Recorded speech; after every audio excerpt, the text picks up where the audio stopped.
Hello, my dear friends. It's so good to have you here again. Thank you for always staying tuned to my channel. Thank you for always listening and always watching my video. I am super grateful. Yes, don't forget this is Saffron Media, and we are in the business of giving you the latest, the hottest, most reliable and authentic news as it drops by the hour. And yes, thank you so much for attracting new subscribers to my channel. Oh my god, I am super grateful. Thank you guys, you are the best. So that is why we've brought to you another one, and it is coming from Atiku, and it's saying Buhari stop wasting scarce forex on imported fuel.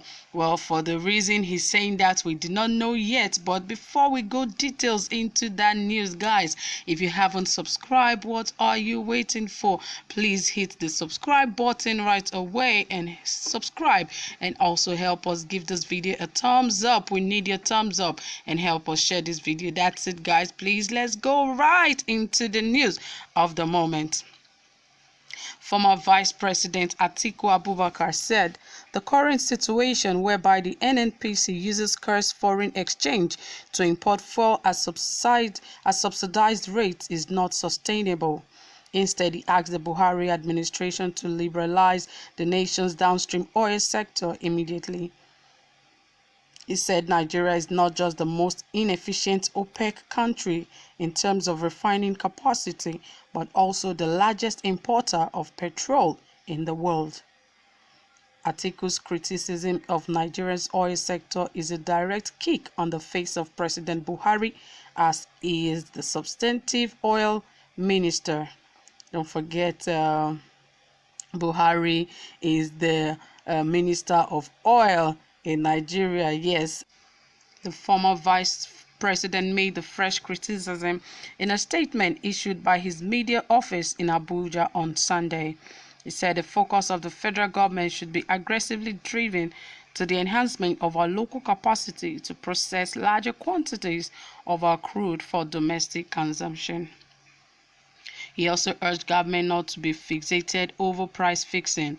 He emphasized that closely related to this is the need to build the enabling infrastructure to add value to the economy via the development of petrochemical facilities.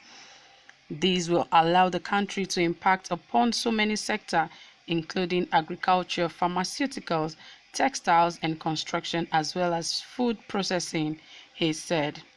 According to him, UNIDO estimated that up to 1 million new jobs can be created in Nigeria within 10 years through investment in petrochemicals and petrochemicals-based activities. On the property of fixing of the pump price of petrol, he noted that the price of the petrol is not determined by only the price of crude. The price of crude and fuel can fall even further or go back up without notice. Nigeria, as it stands today, does not even have the money to continue to be involved in backstopping fuel price at any level. And the way to go up is to liberalize the downstream sub-sector and not fix prices as long as the marketers can import on their own sale. He lamented that Nigeria is by far the most inefficient OPEC member country in terms of both the percentage of installed refining capacity that works and the percentage of crude refined, trailing behind countries like Iraq and Libya that have recently been at war or are experiencing civil strife. Atiku Abubakar said that the way out of this embarrassing situation is to prioritize investments to ramp up our domestic refining capacities and ensure that Nigeria starts to process domestically at least 50% of its current crude oil output of 2 million barrels per day. This, is said, can be achieved with a very short time if government encourages private sector participation under a liberalized downstream. Atiku Abubakar's position follows reports of another planned adjustment in the pump price of premium motor spirits (PMS), otherwise known as petrol.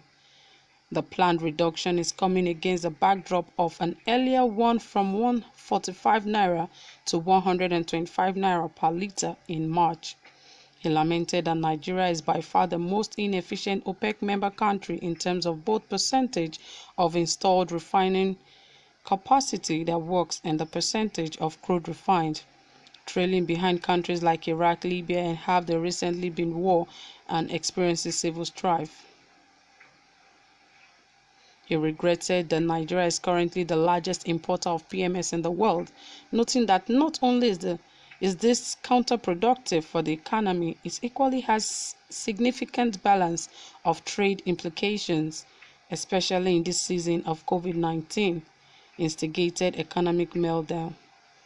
Due to refined oil products being by far the single largest import item on which Nigeria spends its diminishing hard-earned foreign currency, and given the extensive capital outlay that this may command, our goal should be to privatize existing refineries and create opportunities for new ones in our efforts to diversify the economy, generate additional revenues, and create jobs.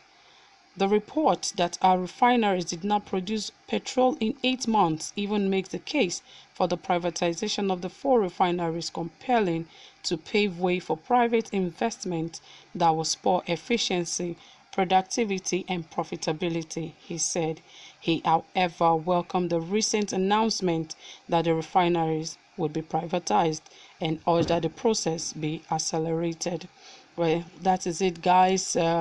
Atiku has spoken. He has given his own suggestion to the government of Buhari on how to, not to waste forex on imported fuel, that they should find a way to diversify and make petrol also a second option, or even bring up their game where they can also make private sector be part of the oil thing. So that's it, guys. If you have questions, if you have reservation, if you have anything to tell us, please drop it in the comment section. We'll be waiting to respond to you. And also, if you haven't subscribed, if you're new to this channel, be a part of the family. And also, guys, thank you for all you do. I really appreciate you. Thank you so much for staying by. I appreciate you. Do have a pleasant time. Bye bye.